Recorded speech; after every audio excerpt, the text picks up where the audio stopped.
యోహాను ఆయనను చంపాలనుకున్నప్పుడు వారు ఏం చేసినా ఆయన మరణించడు.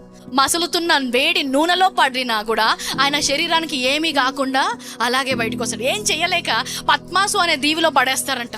అలాంటి సమయంలో కూడా దేవుని యొక్క ప్రత్యక్ష జ్ఞానము ఆయనకి ఇవ్వబడింది. ఆయన జీవితంలో ఆయన చేయాల్సిన కార్యం ఇంకా ఉందంట. ఏంటి?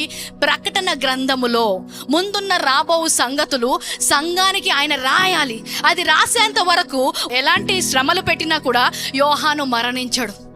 ఎలాంటి పరిస్థితుల్లోంచి వెళ్ళినా కూడా వారి పరుగు కడముట్టించే వరకు, వారి జీవితంలో వారు చేయాల్సిన ప్రతి పని ముగించే వరకు మరణము వారిని ఏమీ చేయలేకపోయింది. ఆత్మ నియమము క్రీస్తులో ఉన్న వారికి ఇవ్వబడింది అన్నవారు వారికి ఉన్న ప్రత్యక్ష జ్ఞానం ద్వారా వచ్చే విశ్వాసం ఏంటో తెలుసా? దేవుడు నా కొరకు నిర్ణయించిన ప్రతి రోజు కూడా ఆయన కార్యములు వివరించుకుంటూ నేను జీవించేదను కానీ విశ్వాసముతో పలుకుతారు.